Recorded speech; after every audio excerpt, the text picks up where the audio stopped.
All right, Megan, I'll let you take it away. Welcome everyone to CNS Connect webinar series. I'm Megan Rufael, certification programs coordinator for the BCNS and ANA. Today, Amy and I are joined by Jamie Truppi, who is going to share her experience on the book writing process.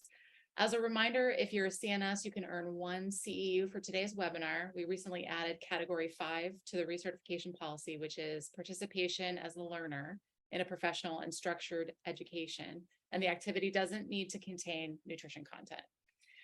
Please complete the survey that we'll post in the chat at the end of the webinar to get your certificate. If you have questions, please add them to the Q&A that can be found on your toolbar, and we'll address them at the end of the webinar.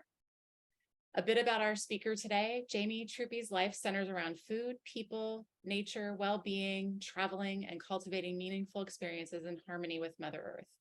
A functional nutritionist and CNS with a master's from MUIH, Jamie guides clients with healing from gut-brain nervous system symptoms of long-term chronic stress. As a writer, Jamie has shared stories about farmers, food, and food systems for publications, including Sun Valley Magazine. Sorry. Taste, Edible Idaho, Edible Portland, and more. For 6 years, she's written the monthly column, A Nutrition Mission for the Idaho Mountain Express, her local newspaper. Her first monthly column, her first book, a food memoir called Clean Food, Messy Life, A Food Lover's Conscious Journey Back to Self, is a raw and unapologetic account of how food both ostracized Jamie from others, yet grounded her through struggles to remain true to herself. Also certified in permaculture and design and in hatha yoga, Jamie is also an environmental nerd, edible educator, food writer, kitchen experimentalist, farmer's market enthusiast, mountain girl, and yogi. When not preparing pesto, turning sourdough, or researching environmental toxins, you might find Jamie truth-seeking on a trail with her nose in a book, meditating on the wisdom of the universe, or adventuring around her hometown of Haley, Idaho, with her 2 sprightly, curious children who complement all their mama's meals except those with tofu or mushrooms.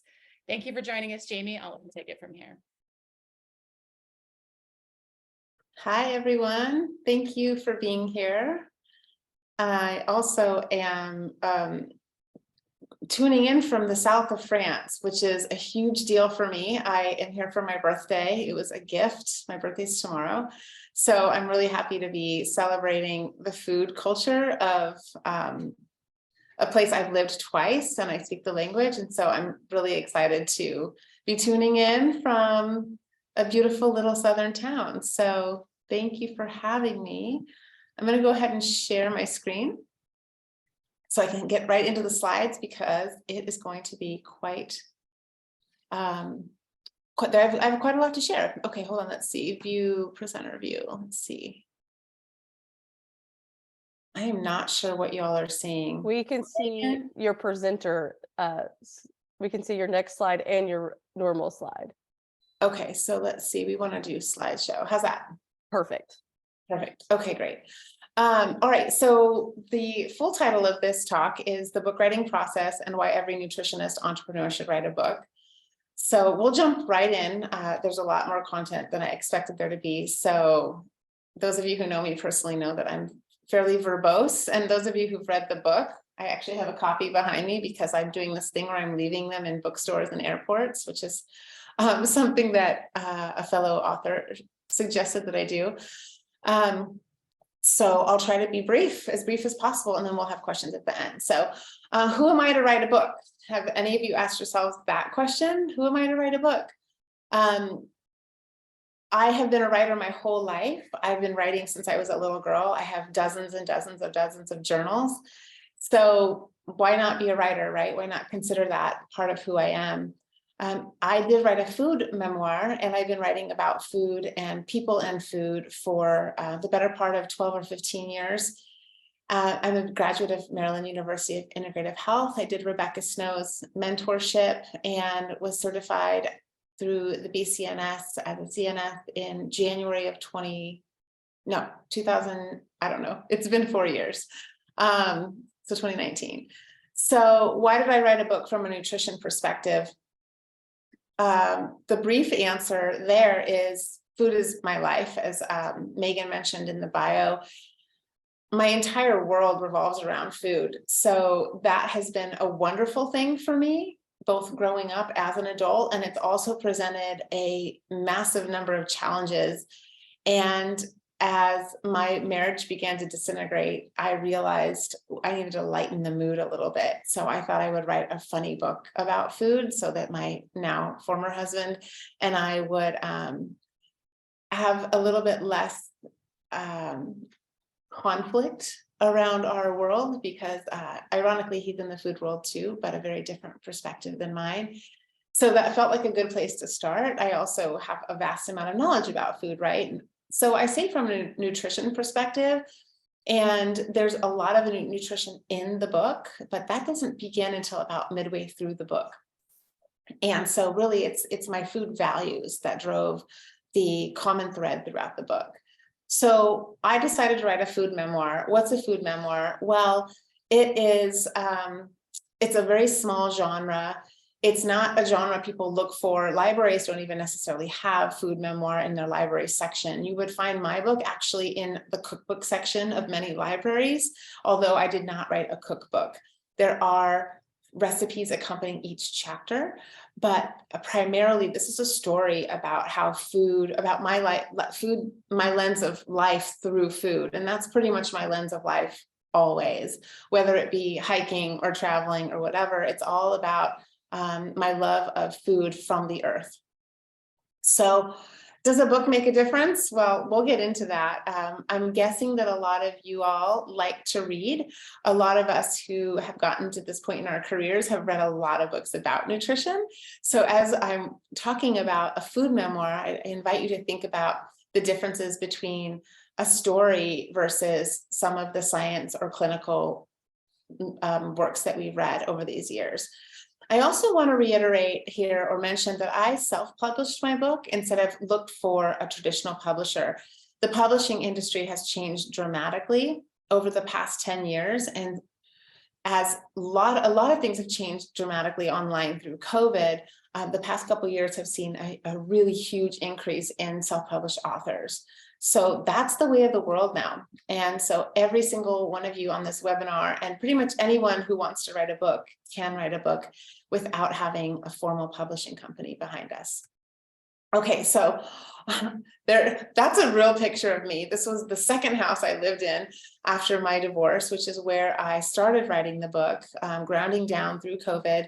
I have been on a pretty tumultuous path in my nutrition career. It is probably what led to the disintegration of my marriage, not my food values. My ex-husband was not on board for me going to grad school or starting my own business as a nutritionist. So that was a huge point of contention.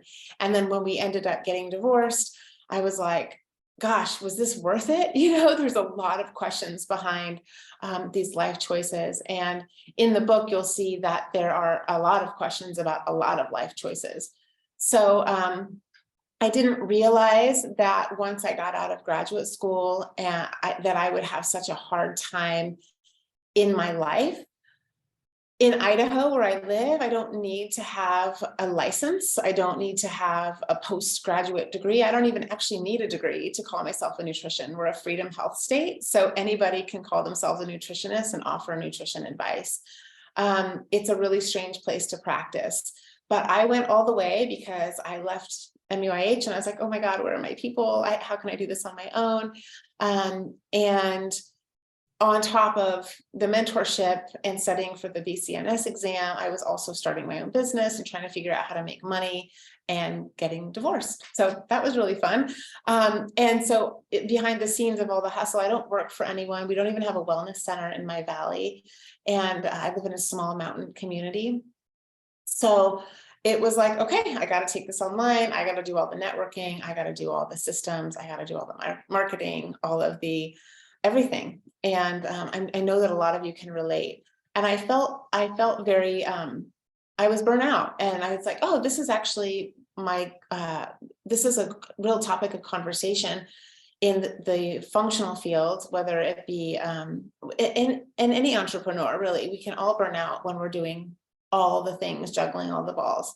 So I started asking for help. And as you can see here from the short list, I was involved in Sarah Khan's first marketing workshop. If you all know Sarah, she's amazing. And I've had a lot of support over the past few years from 3 of our colleagues who have kept me grounded and centered through all of this: Emily Serta, Kathleen Comerford, and Danielle Shaitan. And then I've hired business coaches to help me transform my business. That's also in the book.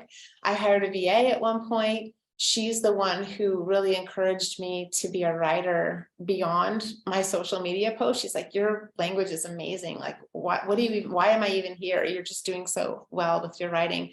I've hired a spiritual guide, and I also enrolled in Megan Walker's CEO course. And if you don't know Megan Walker, she's a naturopathic doctor, not practicing now. She's helping others build their businesses. So I was going a bit nutty after all of this.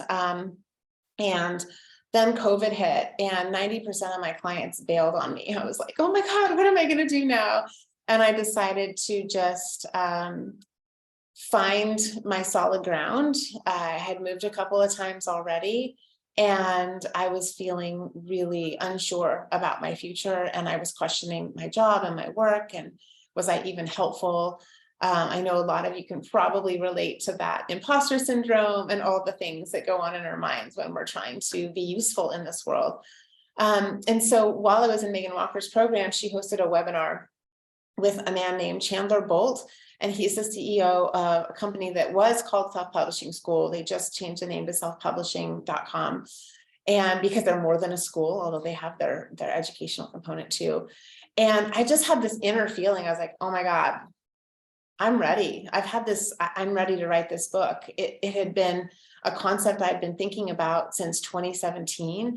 And here it was 2020. And I was like, I need to do this. It just felt like it wasn't even a question anymore. It had been a question for years. And after 2 years of divorce, and having not written the book, and by the way, my former husband, when I pitched the idea to him, he was like, that's a really great idea. It was going to be all of my nutritionist rumination on one meal on one side with the recipe and why I choose this food from this farmer and why organic soy and all the things. And then the other side, it was going to be like, I'm hungry. Can we just eat? So it was supposed to be really funny. And he's like, I love that idea.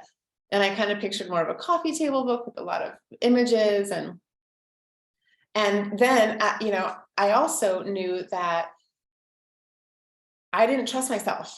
I didn't think that I could do it. And my former husband also would say words like, I really hope you do that someday. But I didn't actually ever feel like he supported the idea, because he was tired of me running off in all these directions, like certification in permaculture. Now I'm going to grad school, like all the things.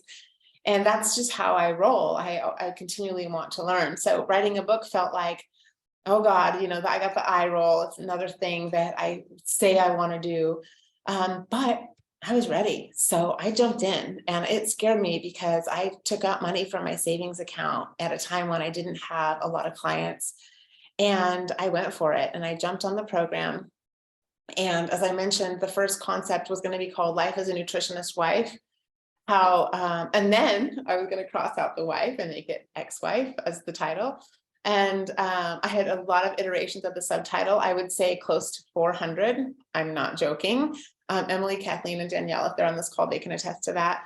But it was going to be something like how food ruined my marriage or spoiled my marriage, but nourished my soul. And so I started writing about this 18-year period of my life when I first realized food mattered in the way my body felt and the way my mind functioned. And I was in my early 20s, and I was like, yeah, that was really a pivotal beginning to this whole path. And so when I started talking about it, it became clearer where to begin the book. And through all of the life events that we all deal with, especially as adults, right? So I'm an independent free spirit, then I partner up, then we're talking marriage, and that scared me. And then we're like kids. I'm like, oh my God, I'm not meant to be a mom. What the hell do I do? And then all the jobs and like finding my purpose and going back to school, moving, my sister's death. We all have these experiences in our lives. So on the one hand, when it's a memoir, people are going to relate to the different stories because we all go through a lot of them. When we're talking about a food memoir, more people relate to the food because we all eat food. So but I want to be clear, we don't write a book for everyone. And I'll get back to that. If we write to everyone, we write to no one. And that's a really important lesson. And then, of course, each chapter is accompanied by a recipe that kind of describes or enhances the lesson in that chapter or the story in that chapter. Sometimes it's really super specific. Other times the recipe is a lot more vague. So why self-publishing school? Because the accountability, right? I mean, but for those of us who are entrepreneurs, and I use that word lightly because my business sort of feels like a side gig sometimes, but in my heart, I really want to be impactful. And I needed help. And I knew I don't ever finish anything if I do it on my own. I need accountability. And so I was like, okay, sure, I'll sign up if it's all about the accountability. But what was really amazing is right off the bat, they helped me determine the theme, the underlying theme or themes of my book. I had milestones, not just for the writing process, but also for the book itself. They helped me understand marketing from the beginning so that I knew that as I was writing the book, I could start talking about it and building momentum. And then they helped me really anchor into why on earth I was writing this book. And I'll get back to that in a little bit. So this is one of the places I live. This image is a friend of mine's cottage, and I have moved something like 25 times in 3 years, and it's a bit crazy. And this was the first place I lived when I left my ex-husband. And then I got to come back here 2 years later, last summer, for a week. So I have pictures of writing in all these different locations. You can see on my computer all the red from that chapter. But essentially, how did it work? The rough draft. Let's dive right in. I started the rough draft. It took me 3 months to write it. It was about 100,000 words that included the recipes. 100,000 words would be about a 350-page book, to give a little bit of perspective, which is not abnormal for a memoir. It can be abnormal for some books, but think about the books you read. Some of them are short, some of them are long. It can be anywhere in between. As a memoir writer, I was grouped within the other folks who were writing fiction. And I was like, wait, what? But this is a true story. How can it be fiction? That was really enlightening for me, because what I was taught was that I had to consider the heroine of the book as a character. And this heroine cannot have, she can't be boring. She has to take action. She has to have all these things. I mean, they gave me the whole lesson on writing the main character and what to do with the main character, as well as the other characters that came in and out of the book. So understanding that a memoir, a really well-written memoir, unfolds just like a fiction story was totally a new concept for me.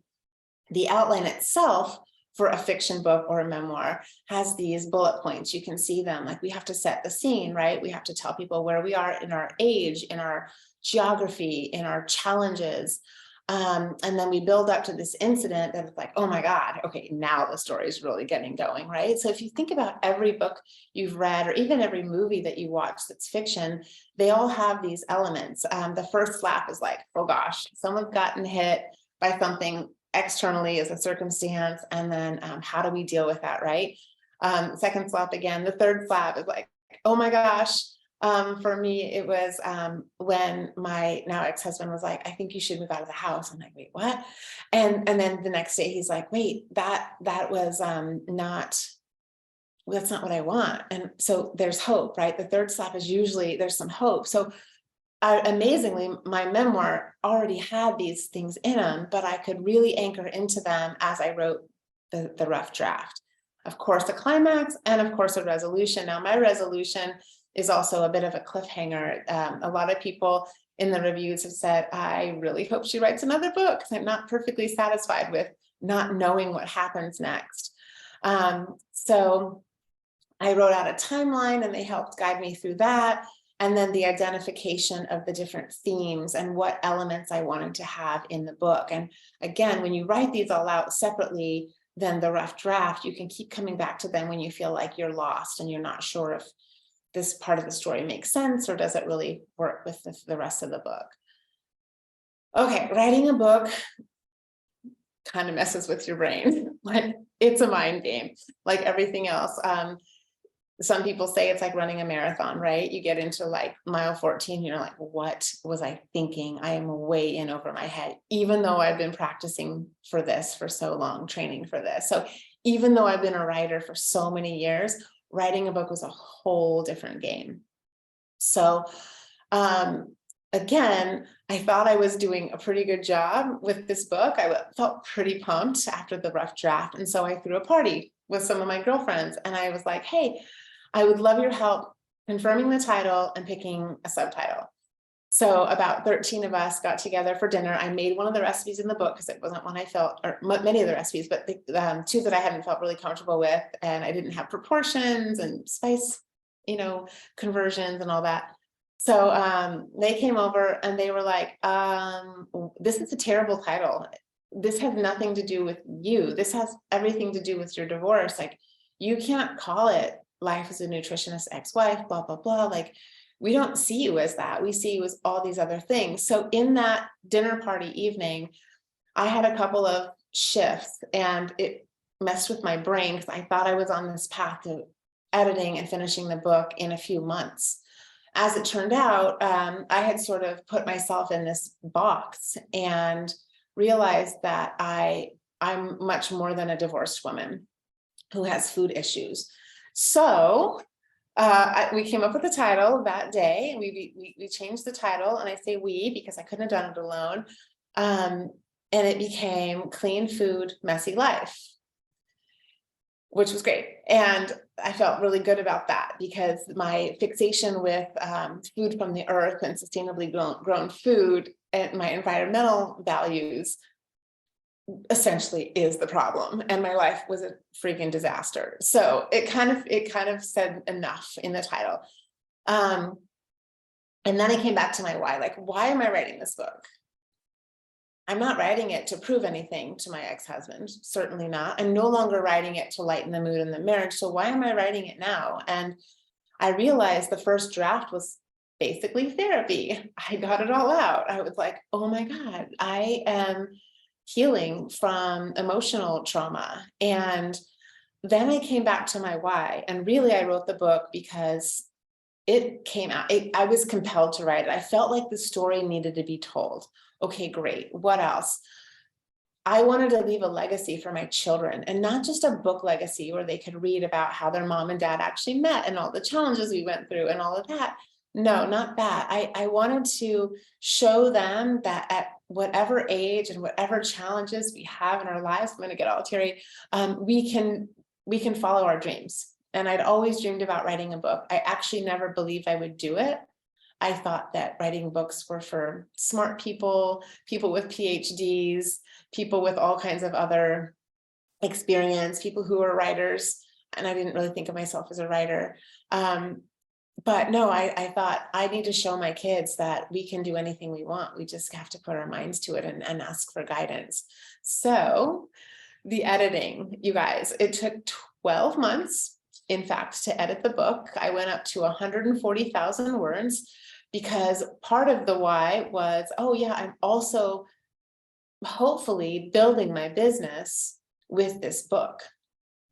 Who knows whether that will happen or not, but so in doing so, I actually increased the word count because the recipes were, I wanted the information in the recipes to give me clout. So here I have this lovely unfolding of the super raw story. And then I have these recipes, and I thought, okay, I want Western medical doctors to read this book and be like, she knows her stuff. Like, oh, wow, she cited all these articles. And I was stuck in the academia and feeling like I had to prove myself. And so I had all these lessons in the recipes as well. Here's how to shift this. Here's how to modify. Here's where to source XYZ. Here's why let's talk about mercury in fish. Let's talk about pesticides in soy products, all those things that I can super geek out about and truly talk all day about, and that people ask me about, right? So it felt really relevant at the time. However, I basically had written 2 books. I'd written a memoir and I'd written a clean food cookbook. Clean food, I know not everyone loves that word. When I apply the word clean food, messy life to the memoir, it feels more curious. When I say clean food and a cookbook, it feels sort of judgmental and privileged. So anyway, my editor was like, you wrote 2 books, take all the recipes out. So, I'll get to that in a second. I also couldn't get it all done, right? So now I'm really diving into the editing process. I took a lot of the information about my ex-husband out of the book. I was like, wait, this isn't about us. This is not a book about he and I. This is a book about me and my journey, right? And at this point, I started separating myself from the story or from the trauma or from the details. And I started to the next round also, I started to go back through my journals. I was like, all right, let's get to the juicy meat and potatoes of my life. Like, what recipes was I actually making at this point in my life? What food stuff was actually coming up? And it was an insane process because I actually had remembered a lot about food in my life from reading my journals that I had completely forgotten about when I wrote out my rough draft and my outline. So it enhanced the book dramatically. It also made the book a lot more complicated. And so I ended up taking out some out of the 7 rounds of edits, legitimately 7 rounds of edits. I took out all of anything that was irrelevant. And so maybe edit version 3. Okay, let's go to the editing process, the hiring process. And then I'll come back to the rounds. And maybe y'all don't really care. But the process of hiring an editor was actually way more difficult than I had expected. So if and when you get to this point where you're like, okay, I've written the rough draft, I'm ready for an editor. Maybe you don't have to edit for a second time like I did. Maybe you're a lot more focused than I was when I got started. But it took me a month and a half to hire an editor. Why? Because I interviewed about at least 15 editors. I asked for edits from 6 or 7 editors that I liked. I liked the way they talked about the book. They did exactly what I asked them to do. They paid attention to details. And so 7 of them reviewed my first chapter and recipe, shared their edits. And that is super important because one of the women I thought I was going to go with was like a terrible editor. It was like hiring someone that interviews well, but actually they don't know their job well, right? So the editor I hired had a lot of background in food memoirs, cookbooks, and nutrition books. So she has a really wide breadth. She was also the most expensive, which scared me because I paid for that separately from the program. But I went for it. I was like, well, if I'm going to do this, I'm going to do it right. So she was a comprehensive editor. She told me to take out the recipes based on just the first chapter. She's like, you've written 2 books. I want to see 2 books. I love your writing style. The recipe kind of got in the way.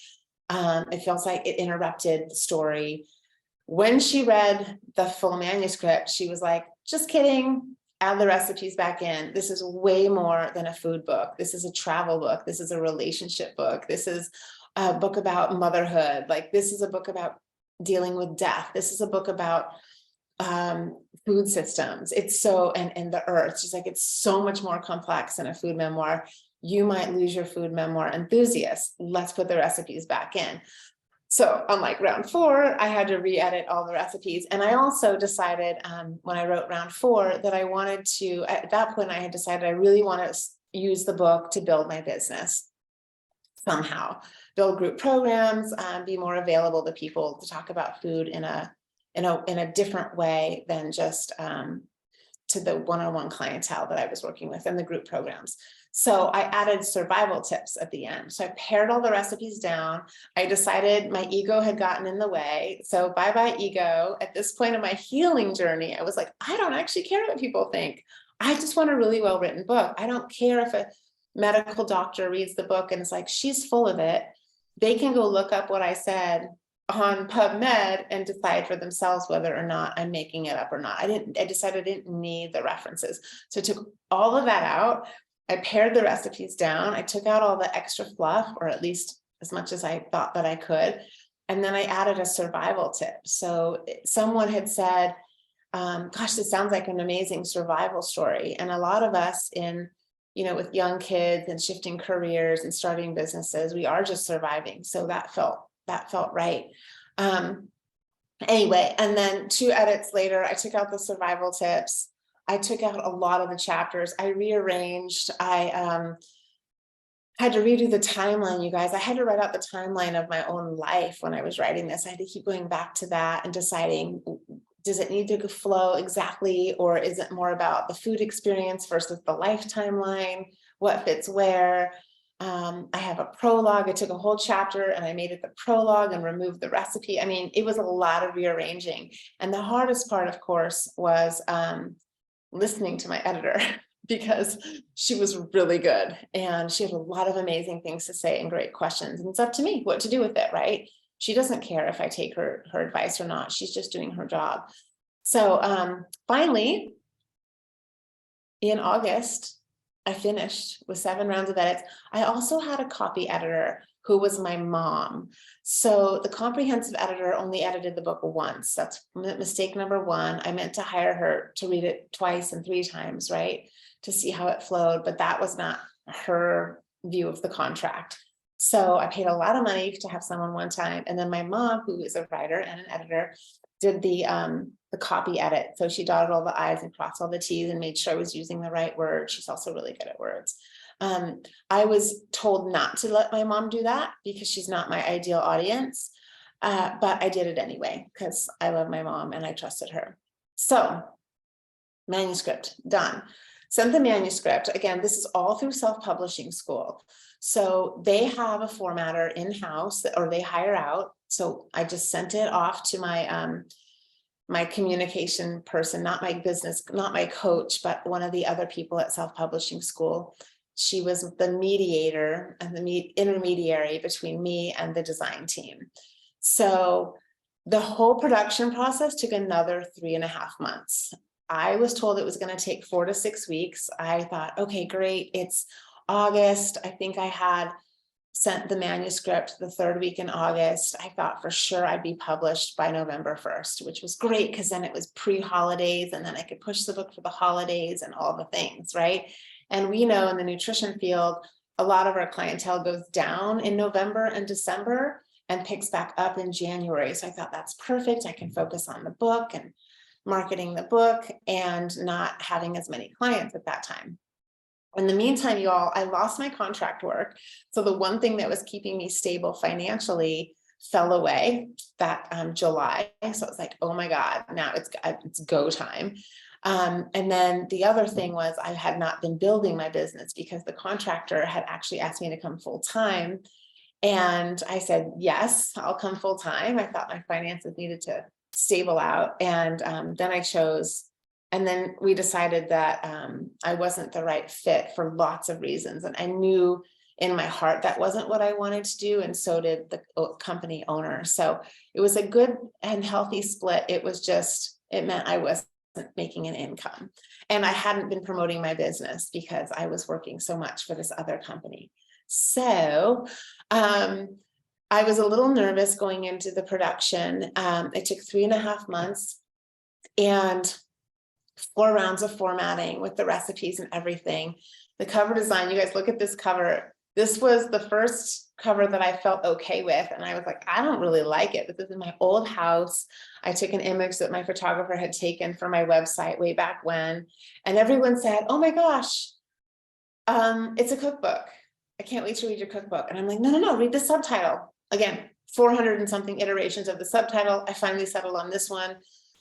I was like, no, wait, what? No, it's not a food. It's a journey. It's a story. And so I got really nervous that everyone would think that it was a cookbook. So I had to do a gazillion things to get this production going.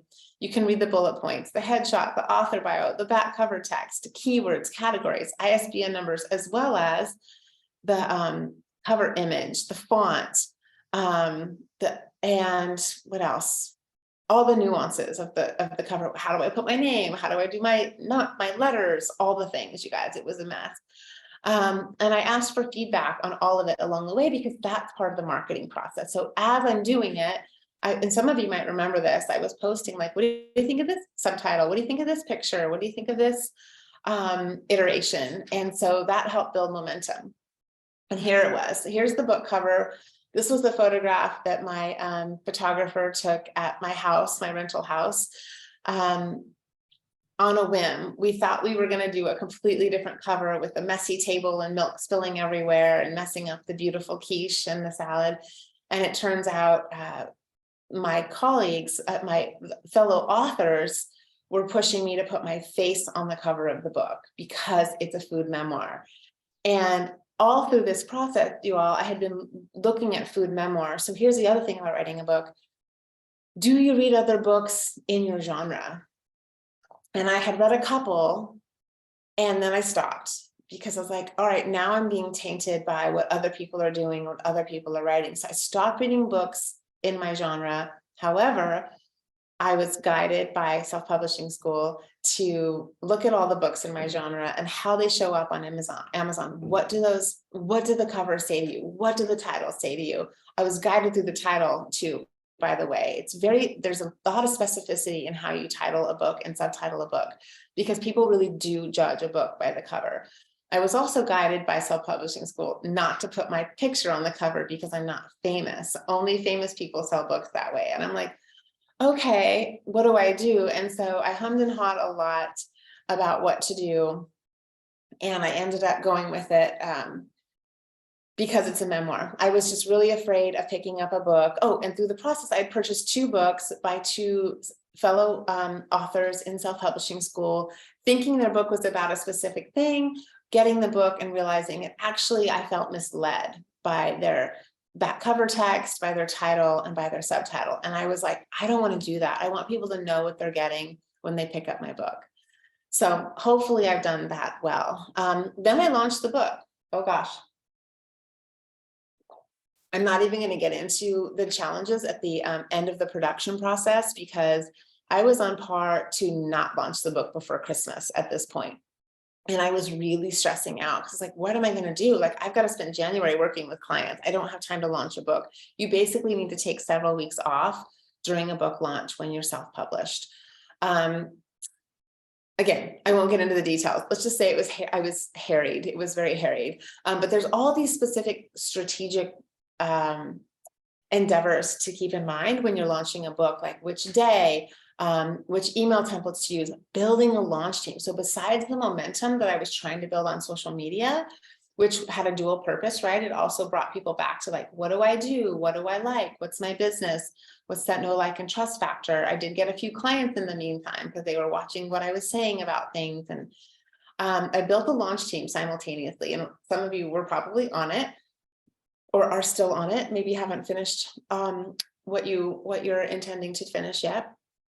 But I built a launch team. We were told to have at least 20 people, shoot for more like 80. I reached out to everyone I knew that that knows me, that I trust. And so I actually built a launch team of over 200 people. I had, I think, 213 people on my launch team, each at a different tier. So that there's a strategy with the launch team as well, which I'm not going to get into. But I had to be super organized. I have an Excel spreadsheet, who I reached out to, what tier they want to be in, when they bought the book, when they wrote the review, all the things. I could go back and thank them and share. When they sent me an image, I asked if I could send, repost it on Amazon or on social media. And then of course, there's the strategic component of the soft launch before the public launch. So you want to have as many reviews as possible before you announce it publicly. That didn't happen in my world because of the Christmas holiday. So I just went for it. I was like, I'm just doing it. We're going for it. So the goal for me was to become a #1 bestseller on Amazon. And I did not attain that goal. And I'm kind of feeling a bit bummed about it. However, I did reach #1 new release in 13 categories. And I have this picture here, like, look, I beat Mark Hyman, you guys. That was pretty big when he released his book. And this other person who did Fast Like a Girl, I need to reach out to her. She kept beating me in all these categories. And she was charging $12.99 for her book. So she must have had an amazing launch team and a lot of support behind her. So, again, I was #1 new release in some categories for 3 weeks. So I don't know why I never got the best-selling banner, but I didn't. I don't understand how the whole algorithms work, and neither does anyone else, apparently. The marketing process, I talked a little bit about it, but marketing your book is absolutely vital. So whether or not you go as a self-published author or with a regular publishing house, unless you're super famous and they know they're going to sell a ton of your books, you have to market your own book anyway. So if you're not into marketing or selling yourself, you could write a book that won't sell. And great, maybe you don't care if it sells. Maybe you just sell it to a few of your clients. Maybe it's for your kids. Who knows? But if you want to be a writer, and I really in my heart believe that that's part of what I meant to do is write, then you have to become familiar with marketing. Interestingly, I'm terrible at marketing my business. I just don't love selling my services. It feels like, I don't know, it's hard for me. I'll just put it that way.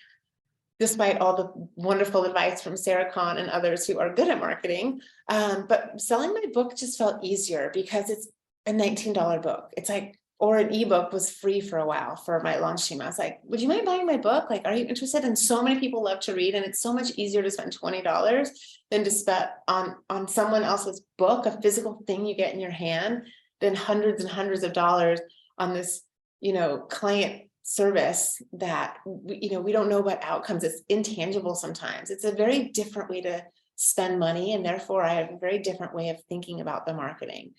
So as an entrepreneur or anyone who owns their own business, we use those same skills. We use the social media, we send the emails, we follow up, we keep track, we continue to follow up and follow up, we communicate well. Hopefully we're using the right words. There's a couple different author sites. One, of course, is Amazon. It's the only way to self-publish if you want to jumpstart the self-publish process. In fact, Amazon, I didn't even know this, started out as an independent bookseller for self-published authors. And then Ingram Spark is another platform for independent book authors. And soon, hopefully, my book will be available for to print and order through Ingram Spark. But I signed up over a month ago, and for some reason there's a glitch and I can't seem to get my files uploaded. I don't know. Another wonderful part of this whole story. I also built a lead magnet. It's in the front of my book because I am building my business in part through my book, I decided. So I had to build the lead magnet and the URL for that. There's also A+ content. If you go to my book on Amazon, you can see the extra content at the bottom. That really helps market the book on Amazon, because of course people only spend 3 seconds on your page. They have to love it. There's book promo sites that you can pay to promote your book at a discounted rate for a day at a time. And of course, you can run ads. Okay, post-launch. So you guys, I launched on December 13th. So it's been just over 2 months. I learned a lot, you guys. I did not have a beta reader. I should have. But I felt really compelled to get this book out, I thought, before October or November. I should have done the beta reader. Turns out on my last round of edits, I missed a few things. Big surprise, right? Because I was the last one to have eyes on the book, not my copy editor. So there were a lot of mistakes. I can't remember, some of you might have reached out to me about them, but I did have one fellow author who was like, do you want me to tell you your mistakes? I ended up talking with 4 or 5 people who found mistakes. Thankfully, most of them found the same ones. Some found some different ones, and most people didn't even see them, which was awesome because I felt pretty crappy about myself. I'm a perfectionist in recovery, and I'm a writer. In fact, my first degree was in English, so I should know better. So there were lots of edits, and thankfully Self-Publishing School helped me fix them. They don't normally do that, but they were amazing with me. And then the reviews come in post-launch as I'm connecting with people every day. Like, did you buy the book? Have you bought it yet? Have you read it yet? What do you think? Will you write a review? Whatever they promised to do as my launch team, I was following up with them about that. And the reviews started coming in, and I was like, I was not prepared for the depth and quality of reviews. A lot of people in my launch team are people I had just met or knew peripherally, like colleagues like y'all, or people in certain, mom circles, or the business building group that I was in. And some people I had just known a little bit in town. Others I'd known years ago, like high school, college, living in Portland, living in Seattle, living in France. And they signed up to be on my launch team. And I had such validation for the book that I didn't know I needed. And it wasn't about the book, it was about people sharing with me that I'm a good writer. And even that sounds, it's hard for me to say that to you all, because you may not think the same, and that's okay. And what I realized was, again, our writing style will not sit with everyone. It won't inspire everyone. The story is not for everyone. But so many of the people who read it were like, wow, I did not know what I was getting into. It was so much more in depth. It was so candid. It was so authentic. Like, I just dove into the book. I couldn't put it down. So many people read it in a couple of days because they felt like it was a page turner. So I was really grateful for that. This is an image with 33 reviews up. I now have almost 60, which is amazing. And of course, there's always that 1-star review that selfpublishing.com tells us to celebrate the first 1-star review. So somebody I don't know picked up my book. I don't know how she got a hold of it, possibly one of those book promotion sites. And she didn't rip the book apart. She ripped me apart. So she said that I have a sad story, and I gave a terrible message. If you want to read about it, go to Amazon. And then, of all people, my aunt, who was my godmother, also wrote a 3-star review judging me, my choices, and how I should have done better, and I could have done it her way, and all the things. I'm like, oh my God.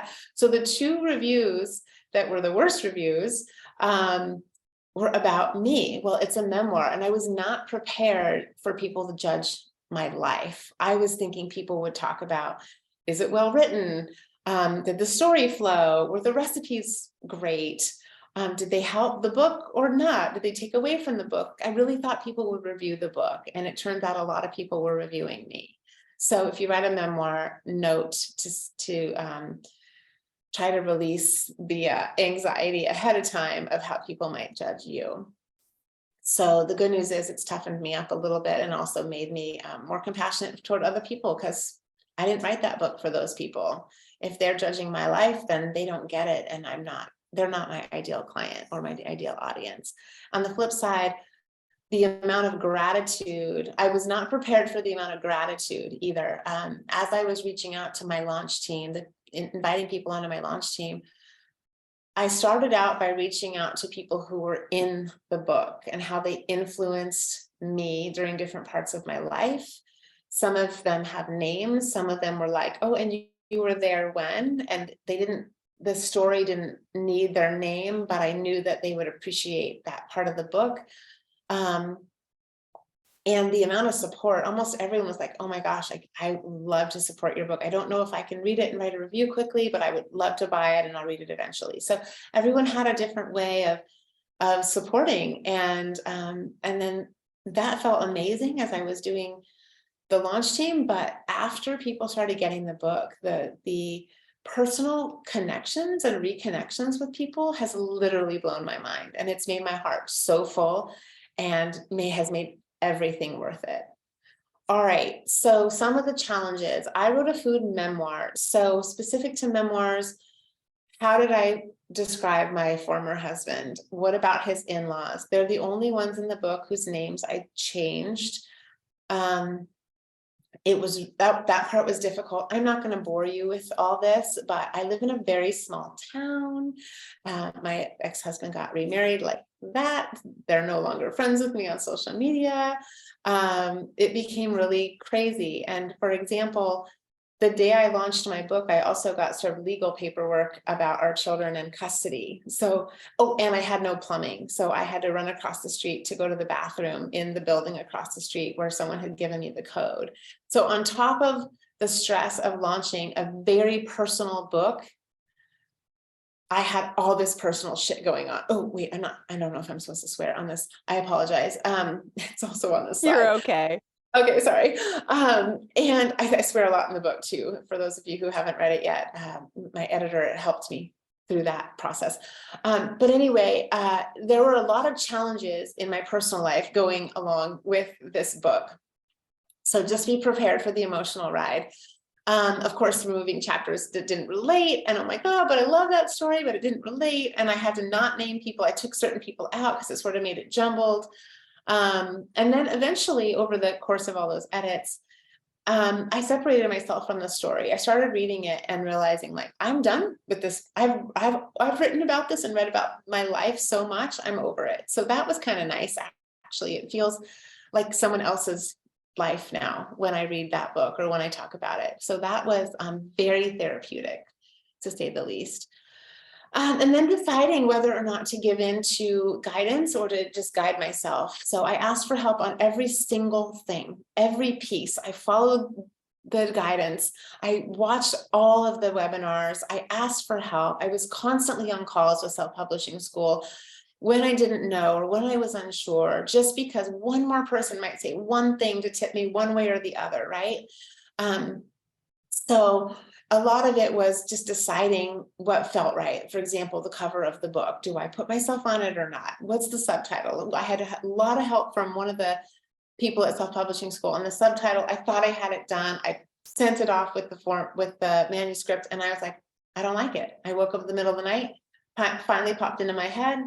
I had one, the guy I was dating last summer, he helped me with the subtitle and he was like, oh, this word just doesn't work for me. And I was like, great, let's just take it out. And so all of these little things fell into place. And then the pricing of the book and, you know, all these different things. So that was really challenging, just like whether or not, who to trust and when to say yes and when to shift. The disappointments, of which there were many, the emotional roller coaster ride of, again, not having the book done by November was really, really hard for me. And part of it was me, part of it was on me, and part of it was on the team, because so many people want to publish their book before the holidays, and mine just kind of got delayed in that. So the other challenge was just plowing forth through all the hard stuff.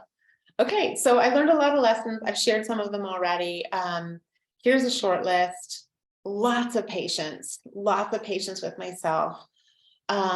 Releasing the need for an outcome. I really was hoping that this book would earn some money. And if you're writing a book to make money, you're doing it for the wrong reasons. Just like when we become nutritionists to make money, that's probably not going to happen. At least not a lot of money. Anyway, hopefully we're all making money by now. Let's see. I really had a lot of coming back to the creative process. I didn't really think of writing as my creative outlet. I just thought it was something I love to do. Well, duh, obviously that's what a creative outlet is. And so I really grounded into that. And I missed this on an earlier slide, but I literally changed my entire life to write this book. I had been a night owl my whole life. The way my kids and I were together 4 days a week and not for 3 days, I couldn't be a night owl and then be a functioning mom. And then on the days I had my kids, it's like, what am I going to write? I have all this other stuff to do. So I shifted my bedtime and my wake time and everything. I shifted everything. I stopped drinking. I started doing all these other things that promoted the creative process. And it was really, really grounding for me. Obviously, don't rush the timeline. It's great to have timeline goals, but we can't fixate on them, right? We know that hopefully as business owners and working with clients. Commit to beta readers, have people read the book, even after the editing process. Stay the course. Again, think marathon. Communicate well with editors. I talked about the editing challenge. You gotta love marketing, anchor under your why. So this is a picture of me and my 2 kids. This is from a couple summers ago in one of the houses I was living in, who opened up to me doing a photo shoot there.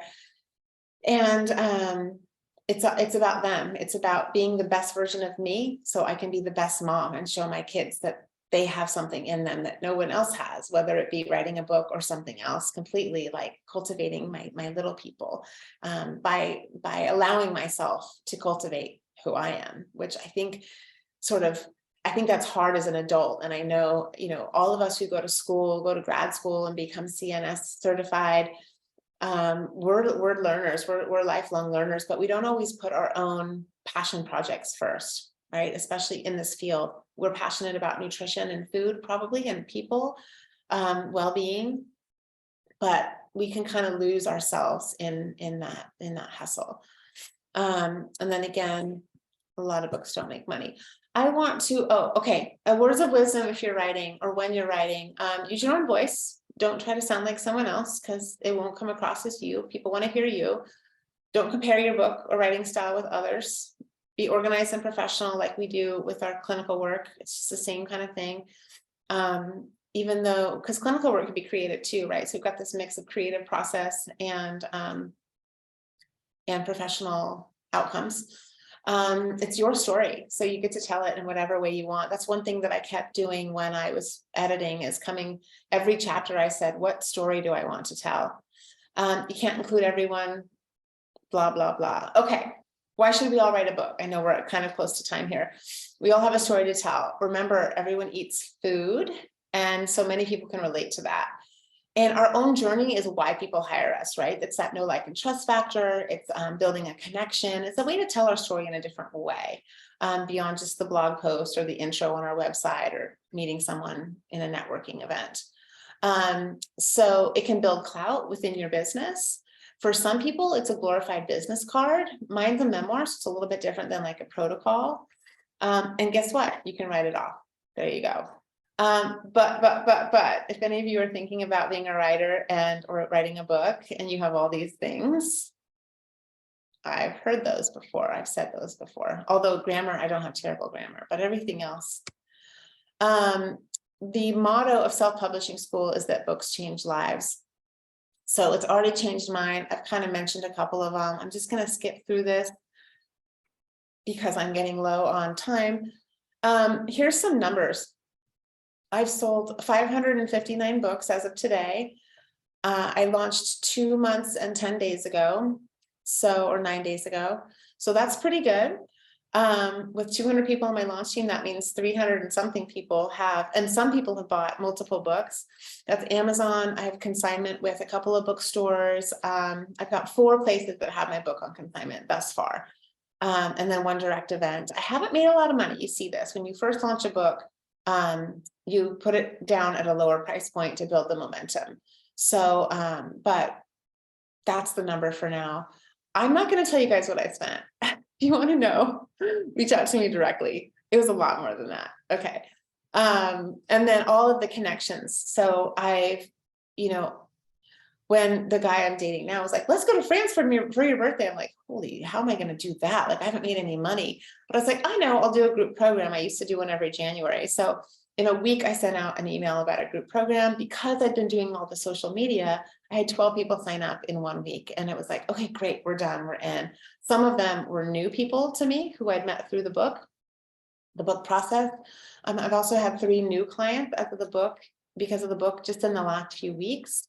And then some opt-ins and Instagram following. I'm really working on that still, building my list and building my following. And 109 people on Instagram is not a lot, but if you watch my Instagram account, I'm not very good at it. So many variations of books to write. Here's a short list: memoirs, children's books, protocols or like how-tos, cookbooks, journalistic food books, etc. And so, yeah, so think about what jumps out for you. Travel and food. Here I am in France. I'm like, how do I make this a business write-off? Now what? So I'm still marketing. It's the year launch. So I'm working on getting more books into more bookstores, still continuing to build social media. Eventually I'll do some Amazon ads, but most of it's networking and being able to talk like this in webinar, for example. I've got a couple of cooking events coming up. One's with a naturopathic doctor at a herbal apothecary. One's a local TV show. I've got a library talk, our community library. And they have they run the Hemingway writing conference. And I was one of the winners of that, like in my 20s. Oh, and then newspaper, press, Sun Valley Magazine. Oh, it looks like I forgot to do this.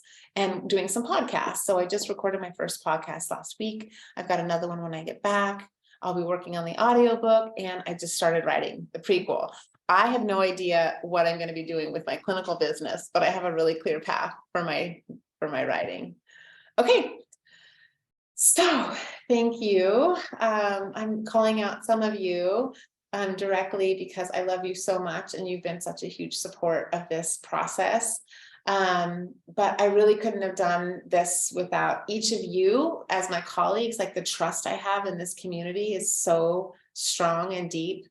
And some of you have been really pivotal in my nutrition journey, and that of course unfolds in the book and has given me the confidence to write the book, because I kind of sometimes feel like I suck as a nutritionist, but I've always been able to write well. So just your belief in me as a nutritionist has helped me be like, well, if I'm not a great nutritionist, but a decent writer, I should be able to do this. So yeah, there's that. And then Amy, I think you said this is okay to do. If not, I'll go back. Okay. Yeah. So reach out directly. I'm happy to talk with any of you more in depth about writing the book or a book.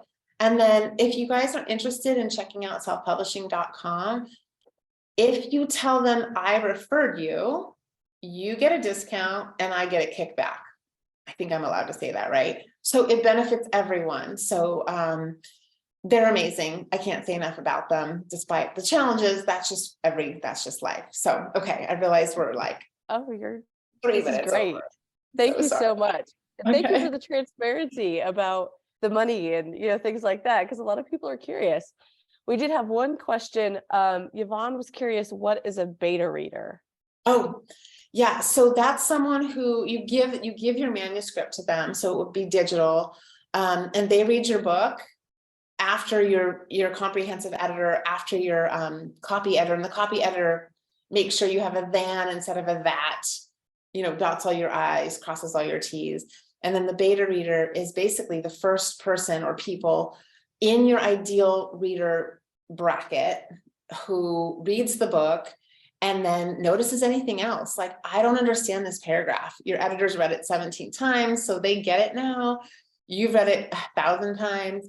But will someone new to your world, new to your book, get it as well, right? And then catching all the other little things like, oh, there was a period missing here. And your beta reader does not have to be someone who's an editor. Just the general public is fine.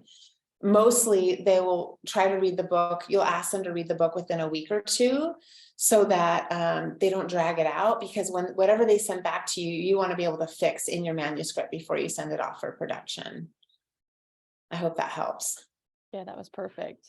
Okay. All right. I don't see any other questions. No more questions. I Okay. did put the wrong survey link in first, so sorry about that, everybody. The second survey link is correct. And there's also a link to our webinar page. So our next webinar coming up is March 13th. Autumn Beam is going to be sharing understanding client personality types to improve client outcomes. Awesome. Thank you so much, Jamie. This was fantastic. Thank you for having me. Thank you. Thank you.